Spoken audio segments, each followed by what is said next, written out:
अस्सलाम वालेकुम dear students of 10th class. History में आज हमारा टॉपिक है इंडस्ट्रियलाइजेशन इन कॉलोनीज।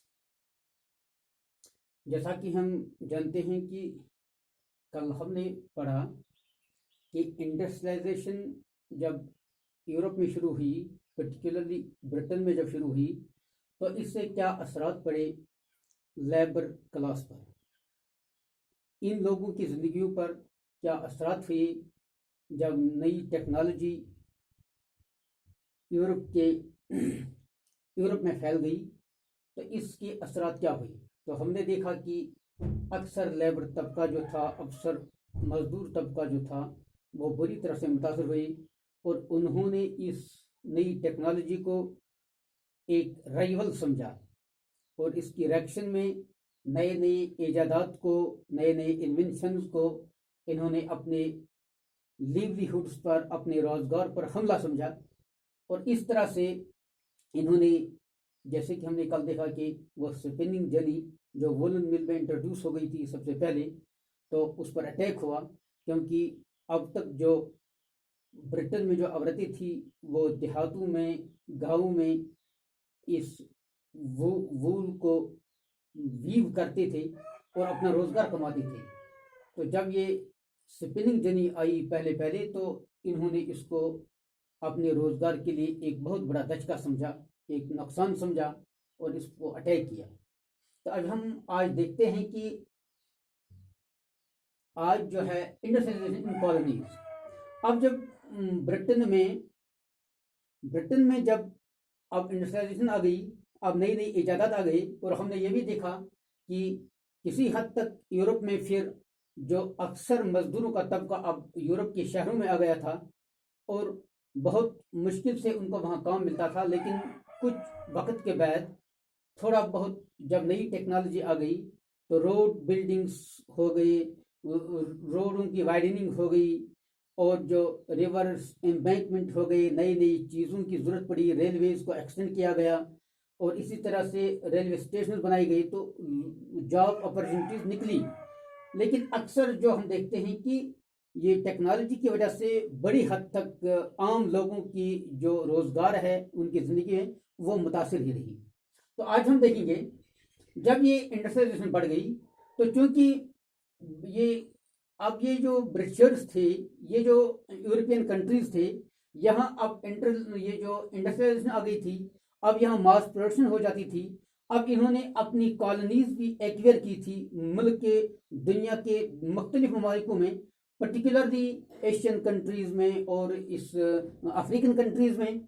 तो अब हम इंडिया की अगर हम बात करेंगे प्री कॉलोनियल दौर में, इंडिया में जो इंडस्ट्रियलाइजेशन से पहले इंडिया का ट्रेड कैसा था, यहाँ के हालात क्या थे, तो फिर कॉलोनी की वजह से तो फिर यूरोपियन ने किस तरह इस ट्रेड को एक्सप्लॉइट किया, तो आज हम ये देखेंगे। तो इस सिलसिले में हम देखते हैं कि ये जो मशीन एज से पहले, यानी बिफोर दिस इंडस्ट्रियलाइजेशन, जब हम प्री कॉलोनियल इस प्री मशीन एज की बात करेंगे, तो फिर यहाँ हम क्या देखते हैं, तो यहाँ एक मशीन एज से पहले, यानी before machine age, before machine age, India में एक वाइब्रेंट ट्रेड होता था। इंडिया जो था before machine age, Indian trade dominated. India का ट्रेड जो था, इसने डोमिनेट किया था इंटरनेशनल मार्केट को। इंडियन ट्रेड डोमिनेटेड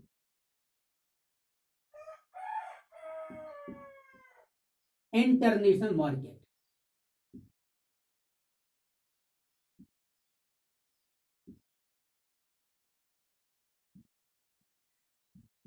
क्योंकि हमने ये पहले भी देखा कि इंडिया जो था ये मशहूर था फाइन कॉटन के लिए।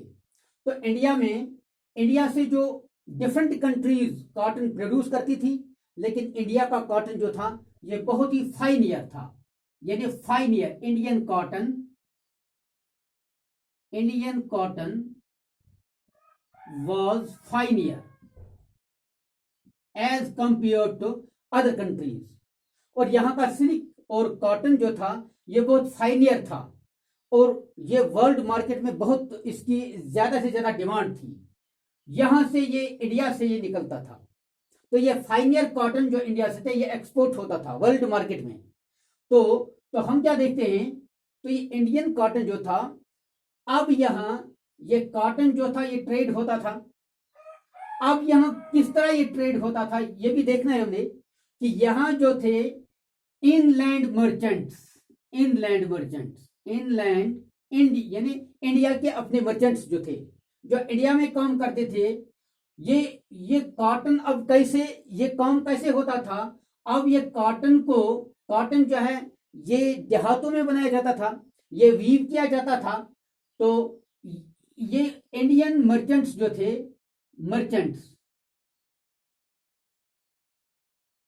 ये डील करते थे इस कॉटन के साथ। और इंडियन मर्चेंट जो थे ये सप्लाई मर्चेंट्स थे, यानी ये देहातों में जाकर लोगों को रॉ मटेरियल देते थे और इनको लोन्स भी देते थे। ये इनको रॉ मटेरियल प्रोवाइड करते थे, रॉ मटेरियल यानी रॉ कॉटन को प्रोड्यूस करते थे और इन्हें एडवांसेस भी देते थे, यानी लोन देते थे। और इस तरह से ये इनसे ये क्लॉथ जो है ये तैयार कराते थे। फिर क्लॉथ जब तैयार होता था तो फिर ये क्लॉथ तैयार होने के बाद ये सप्लाई मर्चेंट्स, इनको हम सप्लाई मर्चेंट्स कहते हैं, सप्लाई मर्चेंट्स। ये सप्लाई मर्चेंट्स जो हैं ये इन वीवरों के साथ क्लोज कांटेक्ट में होते थे। ये इनको एडवांस भी देते थे, ये इस वीविंग को ये जो इसकी निगरानी करते थे, इस प्रोडक्शन को इस पर क्लोज इनकी नजर होती थी। और इस तरह से जब ये क्लॉथ तैयार होता था फिर इसको ये यहां इनसे लेकर ये फिर इसको ये सप्लाई मर्चेंट्स जो थे ये इसको एक्सपोर्टर्स के पास लेते थे, यानी पोर्ट्स पर ले जाते थे। जो पोर्ट एक्सपोर्टर्स यानी उस वक्त इंडिया में जो सबसे बड़ा जो ये ट्रेड होता था, ये डोमिनेंट ट्रेड जो इस टेक्सटाइल का होता था, खासकर डोमिनेंट ट्रेड टेक्सटाइल का ट्रेड था, कॉटन और सिल्क का। तो यहाँ जो मशहूर जो यहाँ पोर्ट्स थे, एक सूरत पोर्ट था, सूरत पोर्ट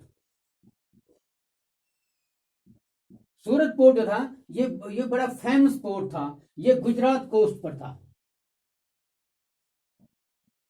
गुजरात कोस्ट।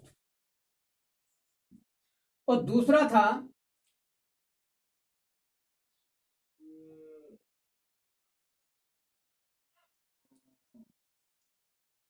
कलकत्ता,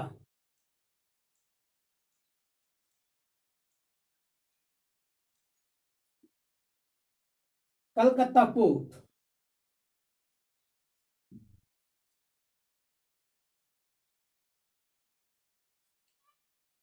ये सॉरी कलकत्ता पोर्ट ये नहीं है, ये फिर ये ब्रिटिशर्स ने इंट्रोड्यूस किया कलकत्ता पोर्ट को। लेकिन हुगली रिवर पर कोरोमंडल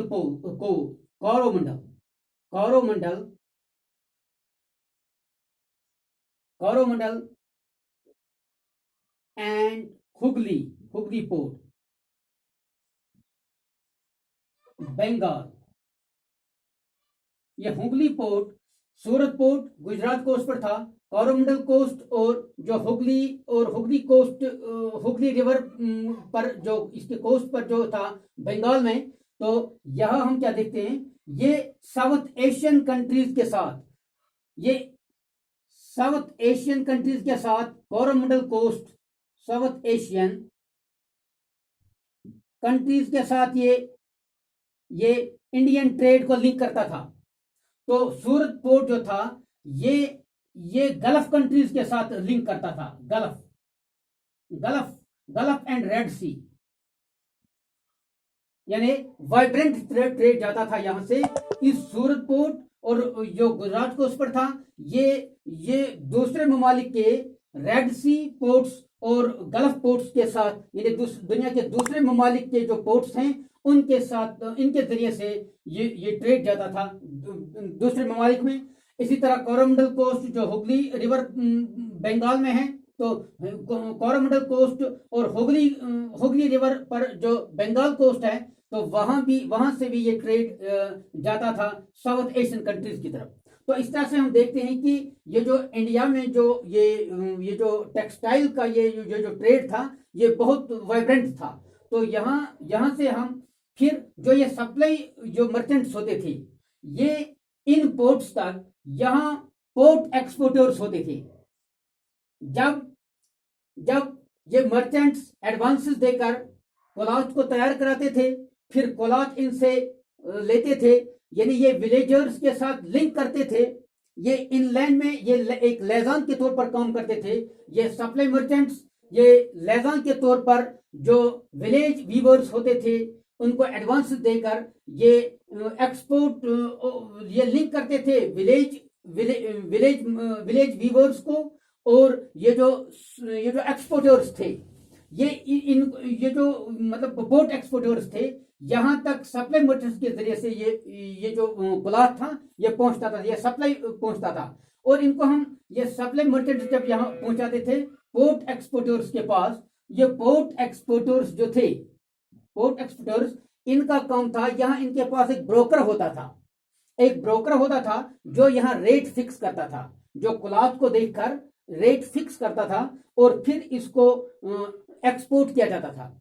तो रेट्स फिक्स करने के बाद, रेट्स नेगोशिएशन के बाद इस क्लॉथ को एक्सपोर्ट किया जाता था। तो इस तरह से यह काम होता था। लेकिन हम क्या देखते हैं, फिर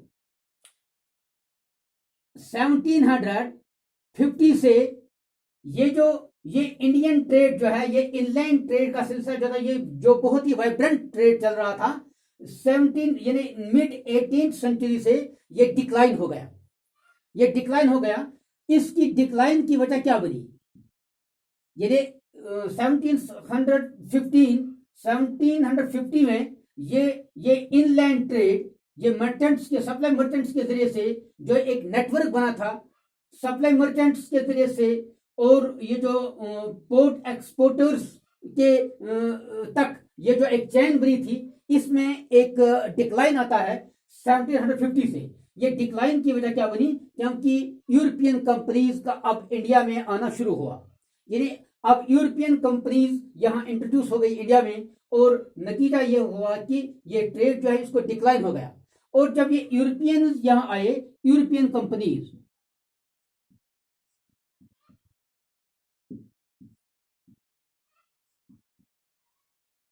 जब यूरोपियन कंपनीज इंडिया में आई, अब ये सिर्फ ब्रिटेन की कंपनियां नहीं थी, बल्कि ये स्कॉटिश कंपनियां थी, ये पुर्तगीज कंपनियां थी, और ये जो फ्रेंच कंपनीज थी, ये बहुत से कंपनी जब इंडिया में आए और इन्होंने पूरे इस ट्रेड को डोमिनेट किया।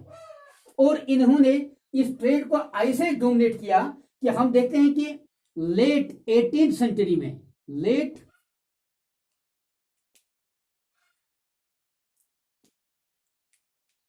17th सेंचुरी में जो इंडिया का ट्रेड था, ये 16 मिलियन था। ग्रॉस ट्रेड जो था इंडिया का लेट 17th सेंचुरी में ये 16 मिलियन था। लेकिन जब ब्रिटिशर्स यहाँ आए तो फिर 1740 में ये ट्रेड इतना रिड्यूस हो गया, ये इतना कम हो गया कि ये सिर्फ 3 मिलियन रह गया। अब ब्रिटिशर्स जो ब्रिटिश कंपनीज, जो यूरोपियन कंपनी जो यहाँ आए, इनकी वजह से इस ट्रेड को बहुत बड़ा सेटबैक मिला। तो इस तरह से हम देखते हैं कि ये ट्रेड कितना मुतासिर हुआ। अब ये जो ओल्ड पोर्ट्स थे, अब ये सूरत का पोर्ट जो था, या ये हुगली कोस्ट पर जो ये पोर्ट था बंगाल में, ये सारे पोर्ट्स अब इन पर अब ट्रेड नहीं होता था। इसके बरक्स अब यूरोपियन कंपनी ने नए पोर्ट्स खोले, उन्होंने नए पोर्ट्स ये जो है इंट्रोड्यूस किए। तो इनमें से Bombay port, Bombay and Madras, Bombay and Calcutta, sorry Kolkata जिसको हम कहते हैं आज, इसको मुंबई कहते हैं। और उस वक्त बॉम्बे और कलकत्ता, इन्होंने नए पोर्ट्स अब बनाए और इस पूरी ट्रेड को डोमिनेट किया। क्योंकि हम देखते हैं कि मिड 18th सेंचुरी में इंडिया में कोई स्टेबल गवर्नमेंट नहीं थी। अब ये जो है ये जब जब यूरोपियन यहाँ आए, ये यूरोपियन कंपनी जब यहाँ आई, उन्होंने लोकल रूलर्स को कुछ कमीशन देकर इन्होंने उनसे कंसेशन, ट्रेड कंसेशन हासिल किए। लोकल रूलर्स को कमीशन देकर इन्होंने ट्रेड कंसेशन हासिल किए, इन्हें ट्रेड करने के ट्रेडिंग राइट्स इन्होंने हासिल किए और इसमें कंसेशन भी हासिल किए। कुछ उनको ब्राइब करके, लोकल रूलर्स को ब्राइब करके इंडियन ट्रेड को क्रश करने के लिए और अपनी ट्रेड को फ्लोरिश करने के लिए इन्होंने लोकल रूलर्स को जो है इनको ब्राइब करके ट्रेड कंसेशन हासिल किए, ट्रेड कंसेशन। और इतना ही नहीं बल्कि इन्होंने मोनोपोली राइट्स भी हासिल किए, trade concession and monopoly rights.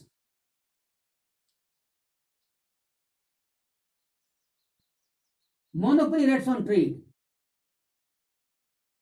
जब इन्हें पूरा ये अब कंट्रोल हो गया ट्रेड पर, तो अब इनको अपने पोर्ट से, और अब ये सूरत पोर्ट और ये जो बाकी जो जिस पर कॉलोनियल दौर से पहले जो ये मतलब फ्लोरिश था ये ट्रेड, अब वो पोर्ट्स जो थे वो अब बंद हो गए, अब उन पर कोई ट्रेड नहीं हो गया, वो डिक्लाइन हो गई वो ट्रेड। सूरत पोर्ट का जो मशहूर ये जो पोर्ट था तो वो डिक्लाइन हो गया, उस पर अब तिजारत नहीं हो रही थी।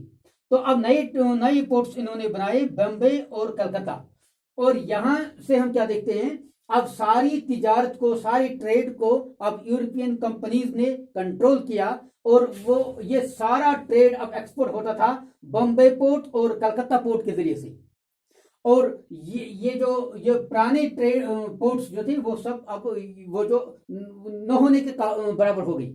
तो अब इस वजह से हम क्या देखते हैं, अब अगर इंडियन मर्चेंट्स अगर कोई चाहता, वो अगर एक्सपोर्ट करना चाहता, अपना ट्रेड करना चाहता, उसको लाजमी अब बम्बई और कलकत्ता पोर्ट के जरिए से ही ट्रेड करना था।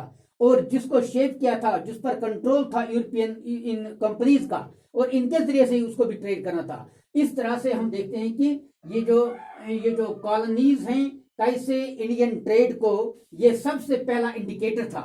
ये ट्रेड, ये जो पोर्ट्स को एक नया, ये जो बम्बई और कलकत्ता पोर्ट जो है, इसको इंडिकेशन के तौर पर ये एक इंडिकेशन थी कॉलोनियल पावर की।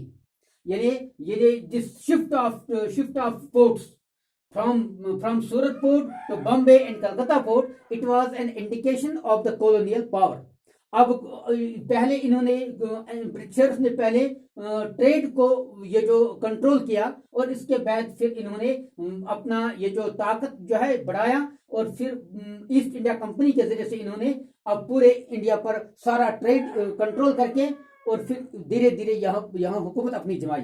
तो इस तरह से हम आज देखते हैं कि किस तरह से यहाँ की ट्रेड को इन्होंने बाईपास किया, और ये जो इंडियन ट्रेडर जो थे, जो एक वाइब्रेंट ट्रेड कर रहे थे, और डोमिनेंट इंडिया की ट्रेड जो थी, ये प्री कॉलोनियल पीरियड में डोमिनेंट ट्रेड थी। और इसको कैसे सेटबैक मिला, ये जो जब ब्रिटिशर्स यहाँ आए, ब्रिटिश कंपनीज यहाँ आई, तो कल हम देखेंगे। तो फिर आगे क्या होता है कि किस तरह से यहाँ के वीवर्स जो थे, इनको किस तरह से एक्सप्लॉइट किया गया, और ये जो फिर कैसे इनसे काम लिया गया।